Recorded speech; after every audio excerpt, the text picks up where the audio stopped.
Hi, and welcome to Open, the show that opens the Bronx and the rest of the world to you. I'm Kip and Aline, and today we'll update you on what's happening in and around our borough. Coming up, the president and CEO of the New York Foundling speaks on their affordable and supportive housing projects for youth out of foster care. Then we speak with two representatives for ICS to learn how they are expanding care for individuals with disabilities. After that, the communications lead for the farm school tells us about their mission to train New York City residents in urban agriculture. And finally, the Enchanting World of Milagros Batista is an exhibition that showcases the connection between art, fashion, and activism. We speak with the owner and designer of Batista Collections to learn more about her style. So stay tuned, all this and much more is headed your way because we're now officially open.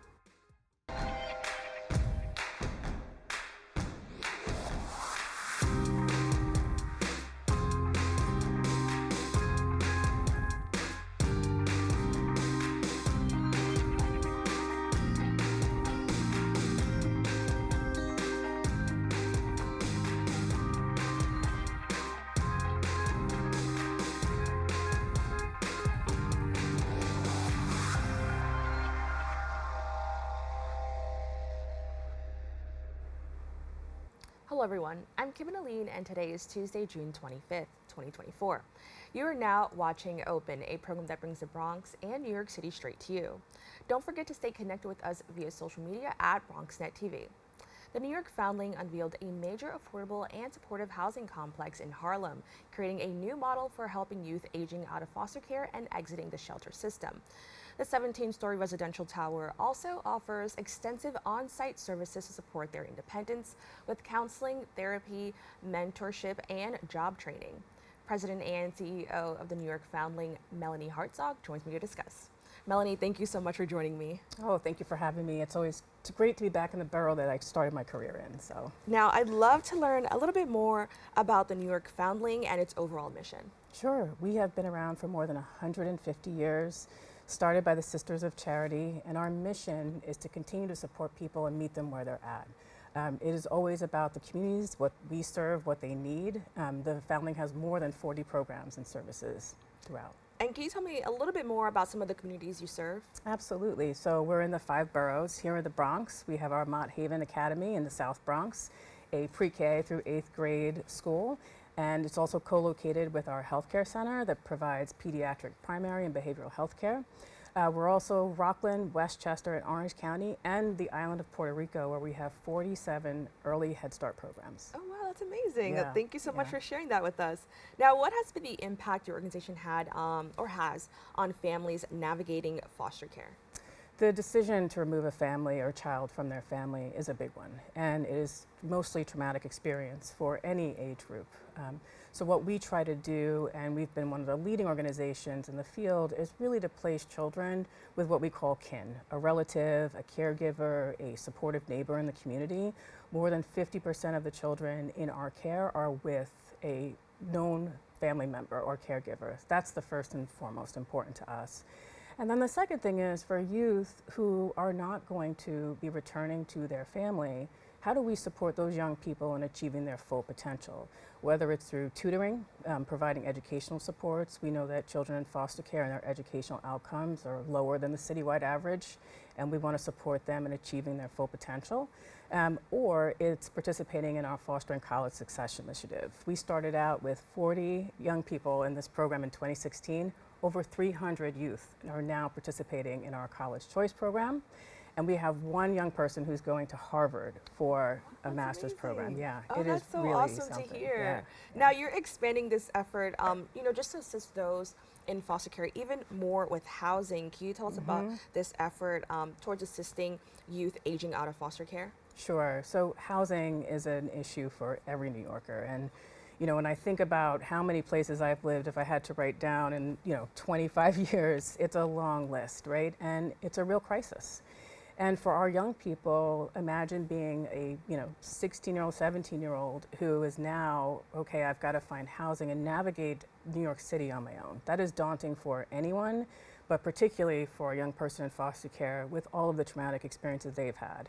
And so for us, it was a natural, no-brainer for us to start working with and partnering with developers around the city to provide housing opportunities for our young people, and not just looking at an apartment, but in a community, in a new development like Harlem, where we have more than 70 young people who are now living in Harlem in this brand new development on 126th Street. It is a really wonderful thing.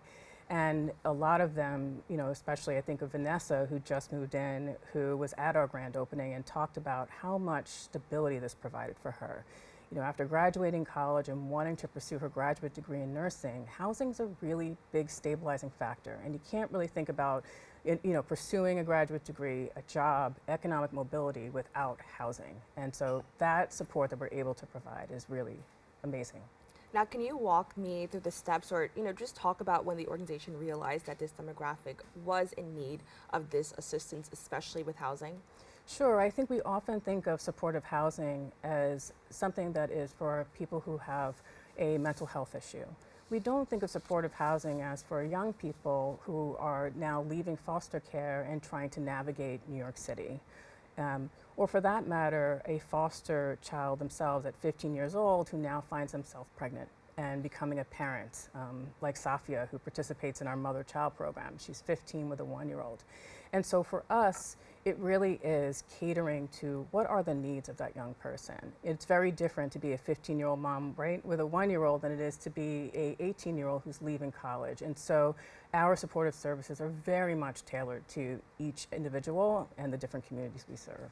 And can you expand on that? Because I think that's Sure. pretty amazing that the organization is just looking at the many different outcomes that, or the possibilities that are there, just because life happens. So can you Yeah. talk about, just the importance of kind of noticing that and the efforts that the organization takes to further support those in these types of situations? Yeah, so our mother-child program, which we just, in partnership with the Administration for Children's Services, expanded, we'll have about 30 plus odd moms and their young children with them in a Parkchester community, brand new development, 3 rooms, 3 bedrooms to an apartment.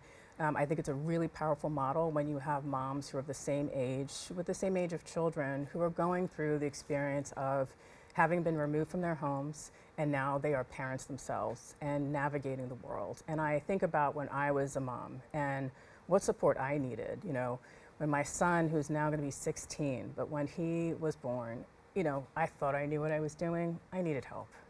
And one night of him crying hysterically, and I couldn't get him to sleep, and my mom walked in the room and gave me that support. And that's exactly what we can do for these young moms, which is 24-hour support if they need it. And it's the little things that matter. On site, in their apartments, they have their washer dryers, they have a dishwasher, big game changer as a parent, I can tell you. But those are the little things. And then you think about the Parkchester community, right? They're in a residential area, there is a grocery store, there's the school that eventually their children may go to. There's all of these different supports, and those are important in the community as well. But that ability to have that 24/7 support, if you need childcare, we can provide that on site in that development is a real game changer. And I think for, Safia, when she moved in and talked about how this is a fancy apartment, it's a brand new development, and to really give that to a young person who's been through such a horrific experience and now, is finding that grit and tenacity to move on with their life is a powerful model. That's amazing, and I love to hear, that the these people and the people from these communities are going into nice areas. It's not just something that Yes. it's like, oh, they just need somewhere to stay. They're places that they want to stay. So I think that's amazing. With that being said, and just understanding that life happens, can you talk about some of the challenges youth face when aging out of foster care in general? Oh yeah, I mean, you think about when, 18 years old and embarking on, what does life mean? Housing, finding employment, making a decision to go to college, navigating a very complicated systems of services. And so we're there on site to provide that support, whether it's figuring out in Harlem, what are all the different, activities in the community, grocery stores. I was telling the girls, like, there's a lot of fancy restaurants here. Watch the pocket, right? But it's a, Trader Joe's, where the Target is. Those types of little things that sometimes we as adults take for granted, right? We know where things are. We know how to navigate and look. When you're that young and you don't have that support network, it means a lot to be able to go to somebody that is going to be on site and say, hey, I'm struggling with this. Where do I find this and this resource? Or, I'm just having a really rough day. Life is hard, most certainly in a stressful city like New York. And being able to have somebody that's trusted, that that you can walk down from your apartment, take the elevator and just say, hey, I'd like to have a conversation. That's what we're here for. That's what we do. Right, and I'd also like to add that even some adults struggle with, some of these responsibilities of life, and we hear it all the time that adulting is hard. And so I could imagine, for somebody who's 15 who has to kind of become an adult early, it's definitely challenging, which is why it's amazing that we have programs like this that can assist them. I also want to talk about how this effort also expands to youth with disabilities, which is very, very important. Can you just tell us a little bit more about how you ensure members of this demographic have access to the resources they need to thrive? Yes, this is very near and dear to my heart, because I think that there is a perception that people who are living with intellectual developmental disabilities don't see their full potential, don't want to live independently, and that is absolutely not the case. Our mission is people-centered. What is in your best interest, and how do we support you in achieving that? We're one of, I think, only a handful of organizations in New York City that's nationally accredited for this model of how we provide our services. And most certainly for people with developmental disabilities who want to live independently. They're in our supportive housing developments, right alongside youth aging out and right alongside members of the community. And we think that's important, is to have an integrated model where they feel like they are part of the community, because they most certainly are. And can you talk a little bit about maybe some of the unique challenges youth with disabilities face, especially, those who may be in foster care? Accessibility is a big one. And for our mother-child program, we have apartments on the first floor that are fully accessible, so that we can have our population, our community that has developmental disabilities, living with our young moms who are parenting and out of foster care themselves. Again, those integrated models make a huge difference. And our staff are there on site for anything that individual may need. And it can be work, they're interested in having employment, they're interested in navigating the community, they need to get to their healthcare appointments. We are there to provide those supports and to support them living independently. That's really important. Now, how can organizations or viewers watching just support this overall effort, to support those in our city who need it the most? Well, you can always visit our website at thenewyorkfoundling.org. Come see us. Would love to have people out to see our programming and what we do. And we're in so many communities. We want to be here to support those who need it. And then, what do you hope to see for the future of the overall organization and this effort? I think that housing is such a demand, just a need in the communities that we serve. And so continuing to grow our partnerships around housing and more supportive housing, whether it's for young people, families we serve, individuals with developmental disabilities, that most certainly is a big part of our goal moving forward. I just want to, say again, I think this is an amazing program, and there's so many communities, in our city that need help, but I don't often see a lot focus on, children aging out of foster care. And so I think, once I saw that this was, something that was happening, I definitely wanted to take the moment to talk about it. So, I just want to say thank you for joining us and kind of educating our community on the work that you're doing to support those who need it. So once again, thank you. Thank you for having me. Pleasure. To keep up with all the amazing work this organization is doing, please go to their website at nyfoundling.org. Don't go away. We'll be back with more Open right after this.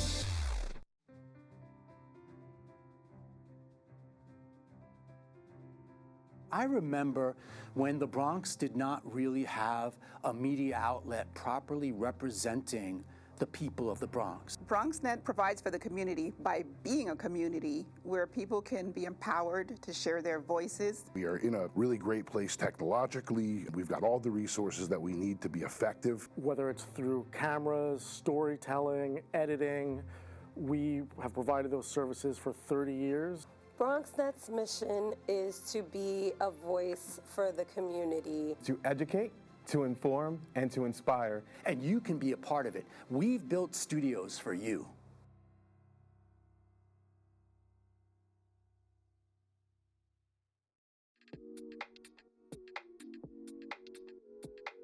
Hey everyone, it's your girl Kat from the Kitty Rose Lifestyle, also from The Next Chapter, where we discuss shades of gray every week right here at BronxNet, Saturdays at 11 p.m. Wow, 30 years. 30 years of BronxNet public access television. I'm a girl from Brooklyn and came to the Bronx 25 years ago, started my journey on BronxNet on public access television in 2016, and BronxNet is where I got my start. BronxNet, I feel like, is a home away from home. They support all of my endeavors, and I wouldn't have been able to be on any of the other channels if it wasn't for the fundamentals that I learned right here at my start here at BronxNet. So I am so appreciative. My son says I should stop telling people I'm from Brooklyn because I've been here now, Bronx strong, for 22 years. So I'm so grateful, and I wish you much success in 30 years, 30, 30, 30, 30, 30, 30, 30, 30 more, because public access is necessary so that people like myself can have a voice. Yes, BronxNet, it's your girl Kat from Kitty Rose. Check me out every Saturday at 11 p.m. right here, Channel 68, The Next Chapter, where we discuss shades of gray. Mwah. Welcome back.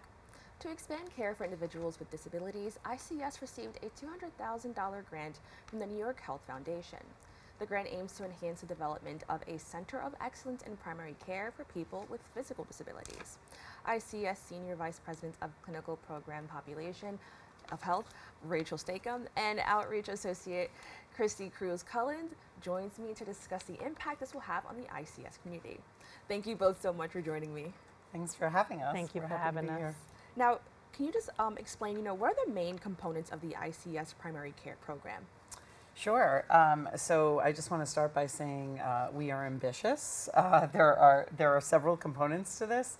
The overall goal, as you said, is to develop a model of care, right? So one doesn't exist today. What is the care that people with physical disabilities need? It seems simple, but there are numerous barriers that we know that people face when they live with a physical disability. When they are doing things like trying to stay healthy, get their health screenings, and treat common illnesses. So we're working to reduce those and improve access to care. So just to give you a few of the components, so disability is rarely included as an identifier in a medical record. And so what happens is that someone in a wheelchair shows up for an appointment to see a provider, and the provider doesn't know what to do. So simple things like get up on the exam table become very challenging. And so if you're someone in a chair, so what the impact of that is that people in wheelchairs are often examined in their chair. But if you knew that someone needed accommodations and you captured those, that we can try to reduce those barriers, right? So for instance, if we're talking about the table, instead of having a fixed table, you can have a table that goes up and down so that someone in a wheelchair could slide across and then get a quality exam, right? And so that's what we're working to do, to really identify those barriers and then meet the accommodation needs of individuals. And then moving from the individuals, if someone is not identifiable in the medical record, then you really don't know what their healthcare needs are as a population. So that is also what we're trying to do, to really begin to look at access to care and see if there are some gaps in care. And I definitely want to, take a moment and say that's so important. Yes. And, just you explaining that right now, these are a lot of things that unfortunately people don't necessarily think about. And so I think that is just, it's just so amazing that we do have at least, there's a program now that's kind of like addressing those problems. Christy, can you just say, how the primary care program impacted your life? Talk about your experience with that.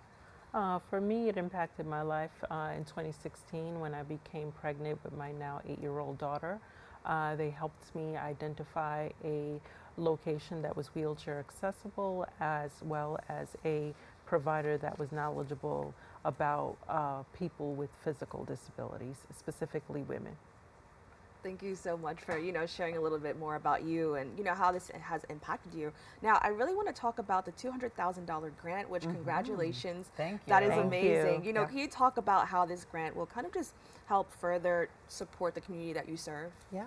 So the grant is really for us to, we have gone into clinics and supported individual clinics before, but really now our hope is to learn and to capture those learnings. So we are going to work with researchers to structure the work so that we're looking at outcomes and that we're learning from it, and that we're taking then those learnings and sharing them by dissemination. So people with disabilities are not covered in schools, and so the healthcare workforce does not know how to care for them, and so it's usually, as I said, they're trying to figure it out, and it's really so to create a curriculum as well, so that they can be incorporated in schools or in the clinic, right, to help the healthcare workforce understand how to meet these needs.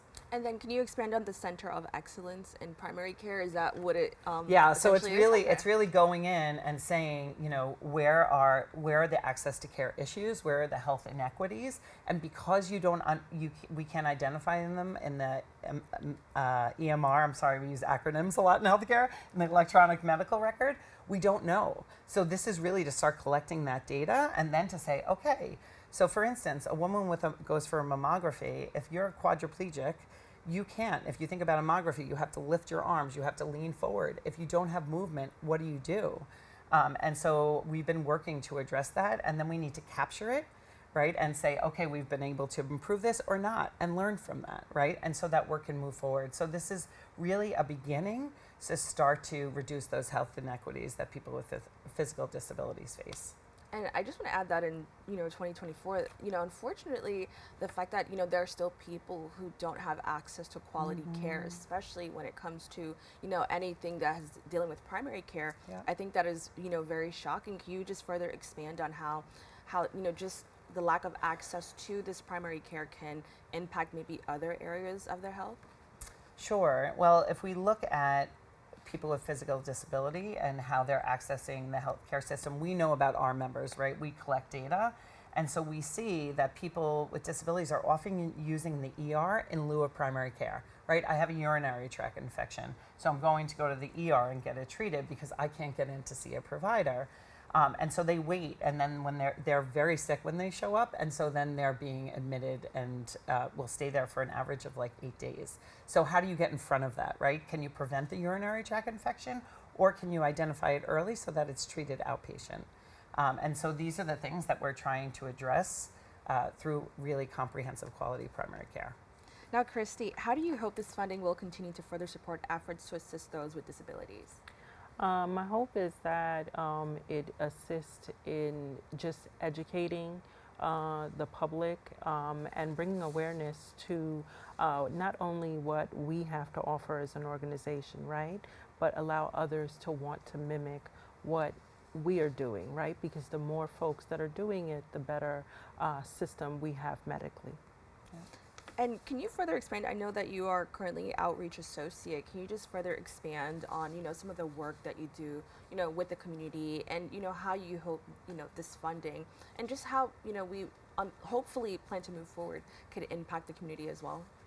What I do for the organization, I'm an outreach associate, and so I assist with helping enroll folks into the program that need obviously the support services that Rachael has shared with us today.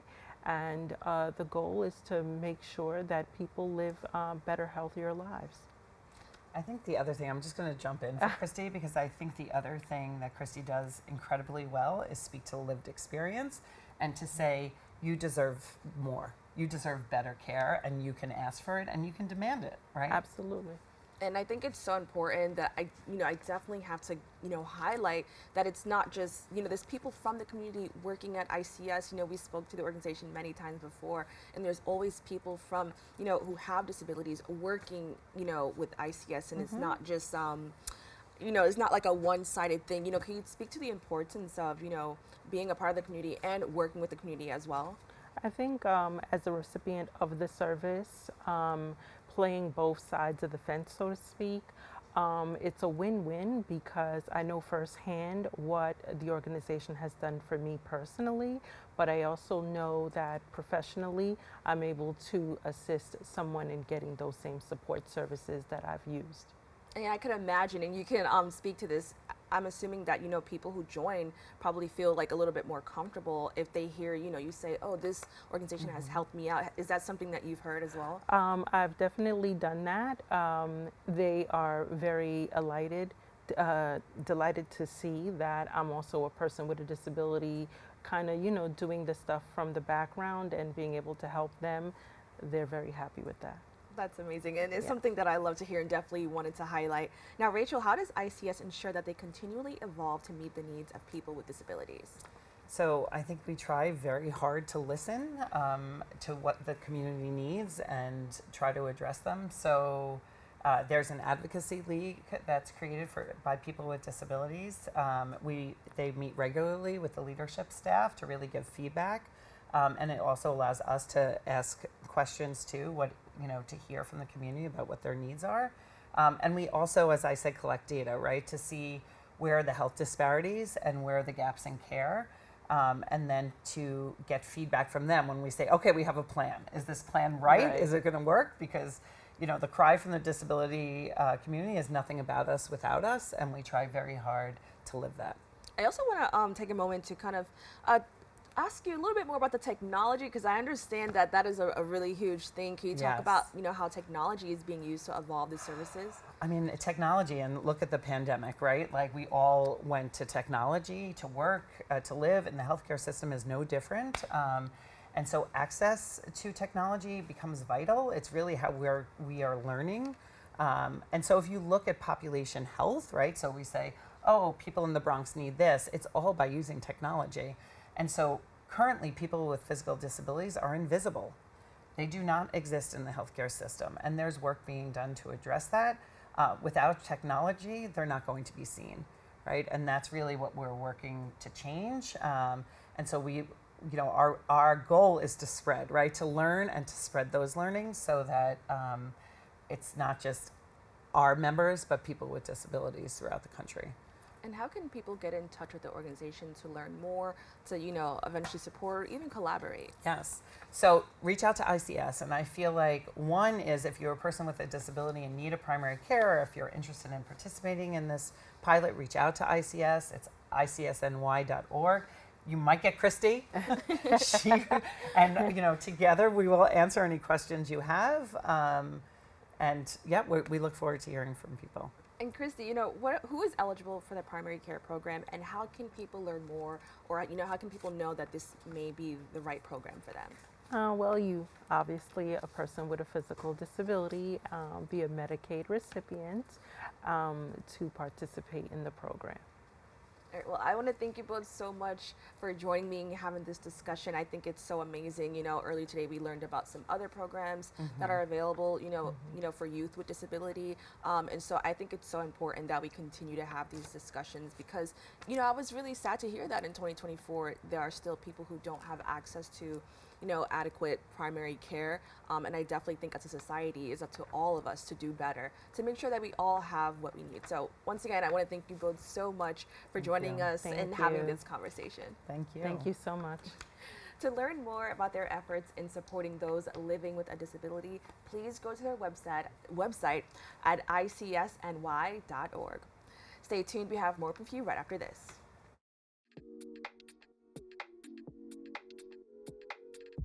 Thank you, BronxNet. Congratulations on 30 years. What an amazing accomplishment. On behalf of myself, Alina Dow, and I represent the Dow Twins and the Dow Twins Show, who are young producers. They started, I think, when they were 11, and now they're 14. They started making 30-second little fun facts, and now they are doing 30-minute shows. And it goes to a testament of how much you guys do in the Bronx to make young people want to continue to be involved. I wish you 30 more amazing years and beyond. Thank you for what you do.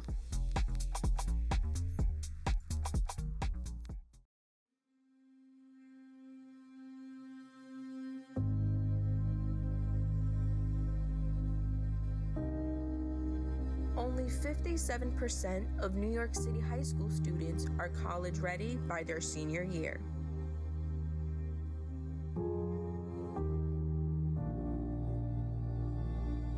"55% of high school graduates either have no plans to attend college or are uncertain that they will ever attend.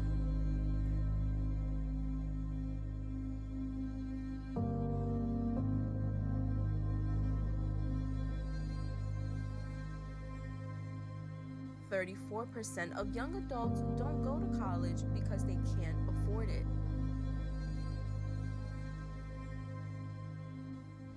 Discover what's possible.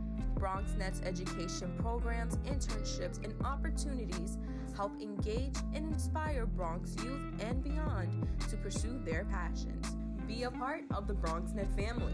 Whether you're interested in our shows, joining a class, or donating to support our mission, visit BronxNet.org to learn more. Welcome back. With a mission to train NYC residents in urban agriculture, Farm School NYC builds self-reliant communities and inspires positive local action around food sovereignty and social, economic, and racial justice. The communications lead for the Farm School, Kerr, joins me to discuss how this effort paves the way for equitable access to fresh, locally grown food for New Yorkers. Jazz, thank you so much for joining me. Thank you for having me. Now, can you tell us a little bit more about the overall mission of the Farm School? Well, like you said, train, build, and inspire. Our hope is to train New York City residents. The focus on New York is important because we want to make sure that the training comes from here. We also want to build self-reliant communities and continue to inspire positive action around social and racial and economic justice. And we'll definitely talk a little bit more about, the social and racial economic justice, because I think that's very important. I want to talk a little bit more about BIPOC farmers. Can you tell me a little bit more about that and why, there's this concentrated effort to highlight these farmers? That is actually integral to our story, our origin story. We were started by a group of self-proclaimed farmy women, farmy ladies. These women were taking their agriculture training in California and then coming back to try and apply those teachings to New York City. It was interesting because they realized, none of the farmers here look like us, and this is not even our climate, so let's build something for us, by us, with community growers who've been doing this for decades. That's amazing. Now, can you explain the importance of training New Yorkers, just about agriculture, urban agriculture? For sure. So urban agriculture is important and specific. I think that right now there are a lot of narratives around how it's trendy or new, but those are actually really harmful narratives because Black, Indigenous, and people of color have been growing in the city for decades. This is a way to support our access to fresh food and to support our community building efforts. So we're trying to combat that erasure by highlighting urban ag and the ways that it's been led for years, and by highlighting BIPOC growers, because those are the people who've been leading this movement also. And I want to talk a little bit more about the history, because you said that, you talked about erasure, and how, unfortunately, we're not seeing a lot of BIPOC farmers, but it has been something in a lot of Indigenous, Black communities for decades. Can you talk a little bit more about the history of that? Yes, I think that stewardship and environmental efforts have been led by our communities for the longest. And when we're talking about urban agriculture as something that's just to increase the quantity of food, because there's, vertical growing and hydroponics, those are all very great and valuable systems. But the people who have been in the ground working really hard to try and build the soil back and build community haven't been only focused on the quantity, but also on the quality of the soil, on the quality of the food produced, making it culturally accessible and relevant. There are lots of ways to measure the impacts of a community garden that go beyond just how much food is produced or how many people are served, and that includes safety. There's so many measures that we're not often thinking about, that we're trying to speak with the USDA right now to encourage them to think about data in creative ways. We're also working with the USDA because there has been a history of discrimination there, and that's how a lot of people lost their land. We're trying to figure out ways to have representatives from our community to do this work and represent urban agriculture. There's lots of pushes around how do we fund, how do we support, and how do we understand urban ag better, and we're trying to lead that movement as well. Now, how can urban farming aid in community healing, liberation, and addressing land justice? I think a lot of it I just touched on, but I think one more thing I'll add is there are lots of people who want to show up for the community better and who are trying to understand where are spaces that I can do this? There's a loss of third spaces. There's a loss of places where people can go for free and just be in community. And I think community gardens are one of those main spaces where you can come together and do an activity, and it's very intergenerational, right? You have youth, you have elders, and everyone has added value to this space. And so we've seen people understand better what it means to be a New Yorker, what it means to be in community, and what it means to show up for one another. Now, I want to touch on the fact that, you know, in our city, since the pandemic, we've been talking a lot about food insecurity. It's something that we touch on the show quite often. You know, can you just talk about ways maybe the program just either addresses it or acknowledges it, or, you know, even if you don't, you know, what are some ways that this program can help people combat issues of food insecurity? While we don't have a farm ourselves, we work on many community gardens across the city. So we're trying to bring people the knowledge and the tools that they need to grow this food. And sometimes people come in through, like you said, the pandemic was a hard time for a lot of folks. People come in through different lenses and with different goals. So some people come in with like, you know, my health has been rough and I really want to learn how to heal. And I think that I need to return to the land and return to growing to do that. Like people come seeking connections to their homeland or to the foods that they had in their homelands. So I think that it's a really healing process for folks because they understand that this is a way to really just build that. I think also the aspect that I want to focus on is less about accessing food and like food insecurity, but more about having a say over what you're growing in your community and having a say over how your food is getting to your plate. So there's a lot of fractures within the food system right now, and we're trying to take apart those fractures and build a better food system where everyone along the way has dignity and you feel good about everything that's reaching your plate. Now, what are some of the topics or just lessons participants in the farm school learn about urban agriculture or farming? We teach a lot, and all of it has the common thread of justice.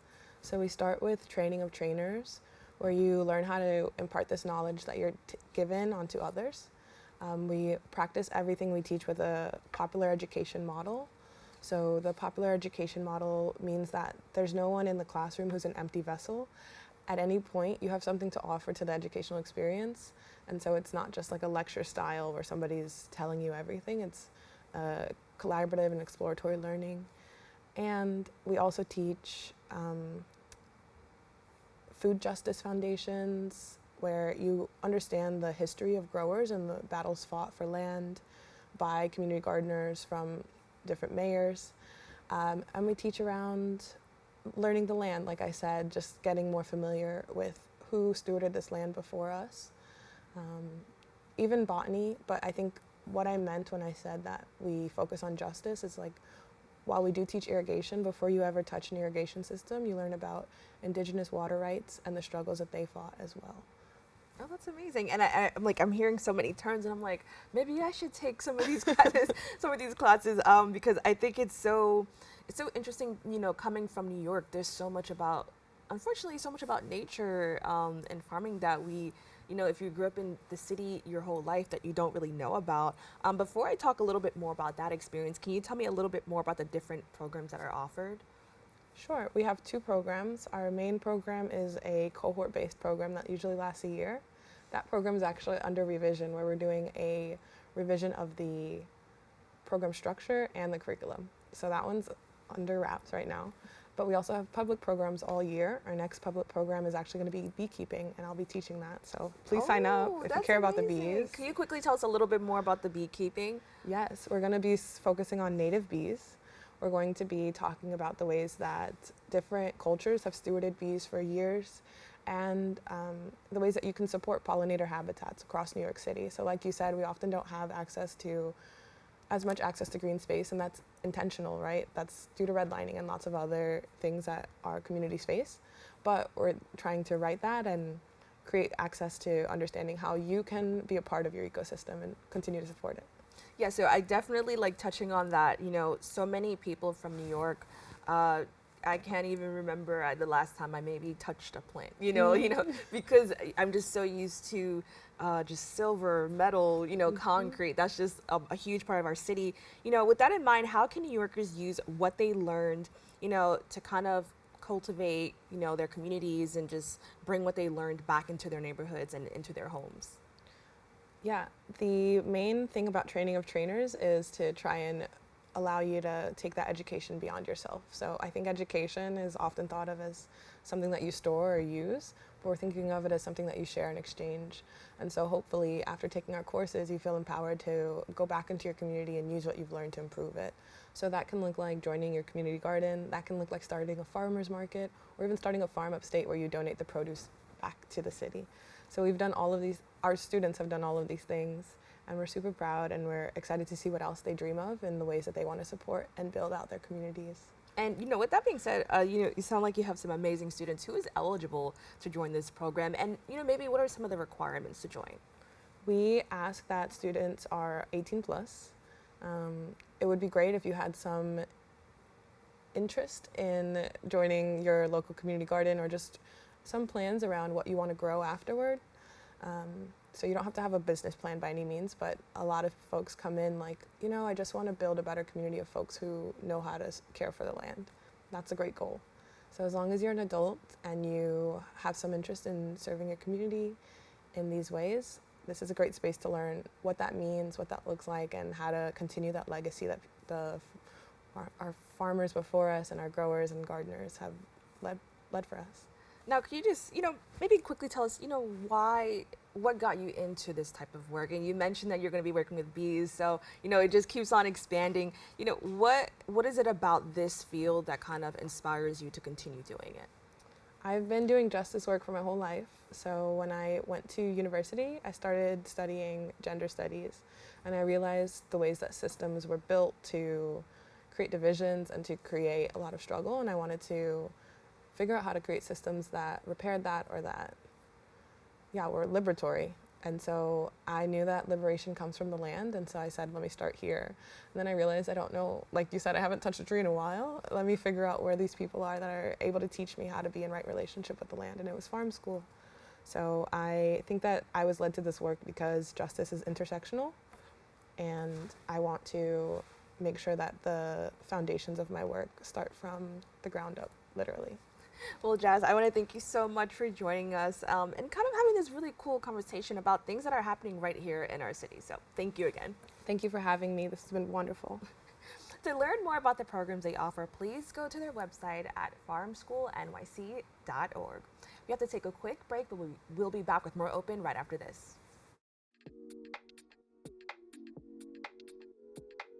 The ability to have my show during this time is helpful because I can stay connected with my friends, still interview people, and share my content.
Welcome back.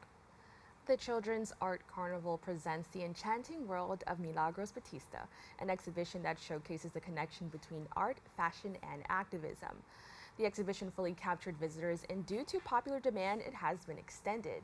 Batista continues to further explore identity and race with a portrait project titled First Time I Ever Saw Your Face. Artist Milagros Batista joins me now to discuss. Thank you so much for joining me. Oh, thank you for having me. Now, can you tell me a little bit more about how you got involved with the Children's Arts Carnival? Children's Art Carnival is a place that I needed to be.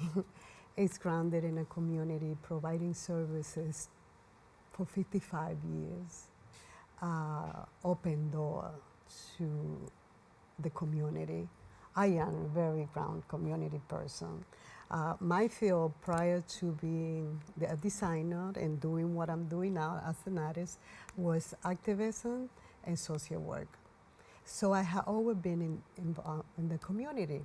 10 years ago, I decided that I wanted to do something out in my life. So I went from social work activism to fashion designing, to an artist, and then finding this place that not only provide education and a space for children, now it's using the space for residents. People like me, we have a space, and what a better place to be in a community of Harlem. Now, can you talk about the creation of the Enchanting World of Milagros Batista? Okay. The Enchanting World of Milagros Batista was only able to be created because of being in the space with Children's Art Carnival. They are now moving from the education for children, teaching art, to open it, not only having the resident, but also a gallery. Free space, a gallery where everything is provided to you. You get a phone call and say, you are the next artist who will have a solo exhibit. You don't have to do anything else but just to bring your art pieces.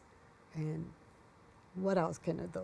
Right. To jump into this. That's amazing. And that's what I did. And also something that I was offered to be there for the months of March or April. I get the phone call in January and I say, I'm ready for it. Let me have it in February. And that's what my big celebration of having during the Black History Month. Now, what are some of the major themes of the exhibition? Okay, the major theme for the exhibition, again, I think I brought it before, is bringing out honoring the Black History Month. As a Black designer or a Black woman in America coming from the Caribbean and celebrating Black History Month was something that I feel that I needed to do, and it was my opportunity to show the work that I have been thinking, that I think the colors the thing that I presented was the color that I've been working for in many collections, black, red, and green. And imagine, I had 24 pieces showing, and about 14 were those three colors. So that was my big efforts to do it during the month of February. And then it was extended for another month because. Congratulations, by the way, because so many people loved it. Can you talk about how it feels to have so many people really look at your work and feel something? It's a confirmation that when I grew up in a place where the kind of work I do with knitting and crochet, fiber artist, and I did those pieces that most people do, but you are not called an artist. And from the moment that I became part of the Harlem community and people began to open doors, not only you are a designer, you are an artist. And I learned about the wearable arts, and now the stages that I am in my design are not only wearable art, I'm considered a fiber artist, fine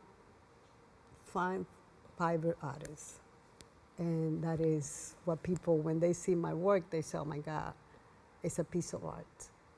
And you believe that, you doing that, you are in a space that fosters creativity, and that's all you need to continue doing it. That's amazing. And can you tell us a little bit more about your art? I see you have some of it with you today. It looks beautiful. Can you tell us a little bit more about that and, you know, how it makes you feel when you're in the, you know, in the mode of creating it? Okay. This collection is my spring collection, and it's all about flowers and also sustainability. My pieces also go with the experience that I feel connected with. And the flower comes from a relationship that I developed with a woman that makes pieces during the 60s. And she wanted to recreate them now again. And she had her picture of her work, her photograph with picture at the before that at the American Fashion Society, and now they are at the Brooklyn Museum. And she's one of these young women who started the movement Black is Beautiful. She created her own clothing, or the group created their own clothing, and now they are in their 80s. The older one is 97. And that's part of the movement that I want to be. Women who feel that they had a statement, that they have an issue as activists, that's why you want to continue telling the story, how we became those before us and how we need to continue. That we can create our own style. We can be creative by looking at what other women had done before. And this is how I did this piece, and it's now on style, and you can make it your style, and other people can follow this. I want to talk about that because I saw there's a photo where you were showing children how they can kind of do it. Can you tell me a little bit more about that experience and kind of, you know, as an artist, it's something that you can create, but it's something you're also sharing with others. This is part of the philosophy of Children Art Carnival. You have your residents, you getting good stuff, give that good stuff to the community. And someone like me, and someone like Tomo that is there, someone like Wilhelmina, these are the other artists that are there. We are here, we learn from the women that I just spoke to you, we are the one creating now, and then we have the future. And that's what we need to do, pass it on to others. And now I want to tell you the story, how this was passed to me as a child. I had a group of women in my hometown in the Dominican Republic, Puerto Plata, and they were sitting, knitting and crocheting. And I say, I want to do what you do. And they welcomed me to come and sit. I was the only little girl. After they saw that I was interested, they created classes for little girls, and I was one of them. From the age of 7 to the age of 14, when I first came to this country, I was sitting with those women. And after I came here, I just needed to continue. And this is what you do. So I'm doing the same with the young, not young girl. We had to bring the little boy also, because this can be done for young people in general, which is amazing because it shows how it stuck with you and how even now you're still doing it. So it shows the importance of reaching out to young people and giving them the opportunity to, you know, express themselves. That's right. So I think that's so amazing. Now you have accomplished so much more as well. I want to talk about First Time I Saw Your Face. Can you tell me a little bit more about that project? Yeah, again, Children Art Carnival in partnership with Color Girls Museum in Philadelphia. They want to expand the work that they had done, and they come to New York City and say, yeah, we have an organization that is here with other space, and the mission is already there, open the space to the community, and having an easy way for people to come in, a good partnership. Here we are. We have an RSP to calling a young artist from Harlem, Washington Heights, or Inwood that is willing to create a portrait of beautiful, regular people regular girl from Harlem, and then that we can see the faces that you and I don't see in many museums. So we need to create those opportunities, and that's what this project is doing. Now, that we see a young lady, a little face that my granddaughter can see it. See, I am one of those. Which is amazing. I love to hear that because, as you mentioned, in a lot of major museums, we don't see, black faces, brown faces, curly hair. Yeah. We don't really see that often. So I think that's so amazing. It's such a beautiful thing to highlight. Can you tell me a little bit more about, what you hope the audience, everybody and from anywhere, gains when they interact with your art? Yeah. First of all, I want women or young women who thinks that they cannot move on, don't put any barrier in what you need to do. When I first came out with my fashion design, I was already with great hair, and I did it all the way, a whole fashion show, and all my beautiful pieces, very sexy, very classic, very everything. And the public was looking for, who is the designer? And there come this right here. And the first write-up that I received from bloggers, two people that I want to mention. It was this young lady from Colombia who compared me with a